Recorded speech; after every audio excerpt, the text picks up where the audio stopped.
Det er senere kommet frem, at flere fanger er i amerikansk varetægt blevet mishandlet ihjel. Der er en lang række sager omkring fangemishandling i Afghanistan i den periode, hvor danskerne arbejder sammen med dem i Afghanistan. Du sagde tidligere, at du havde absolut tillid til, at amerikanerne ville overholde Genève-konventionen. Har du stadigvæk det? Som jeg har nævnt i anden sammenhæng, så bliver vi jo klogere fra mission til mission. Det bliver vi jo også i Irak, ikke? Hvor vi indgik særlige aftaler med englænderne på, hvordan vi håndterer fanger, for at være helt sikker på, altså igen, ikke kun sele og livrem, men sele og dobbelt livrem, på, at det, som er vores ønsker og vores intentioner, også bliver udført.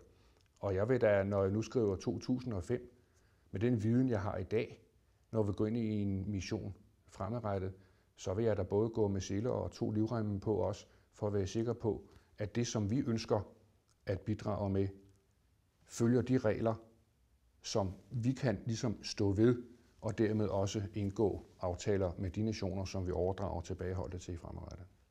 Er der på noget tidspunkt nogle af dine soldater, der til dig har fortalt om, at de har hørt om eller observeret mishandlinger eller anden form for overgreb eller uværdig behandling af fanger begået af amerikanerne?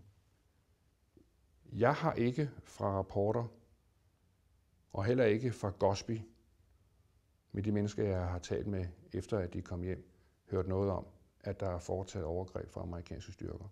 Og det gør mig egentlig godt, fordi det indikerer i hvert fald for mig, at rapporterne hjem omkring disse forhold her faktisk taler deres sande sprog.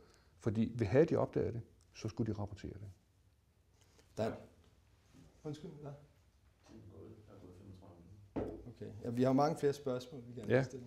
Ja, men så er der lige 3 minutter tilbage, inden jeg sidder i bilen på vej til lufthavnen.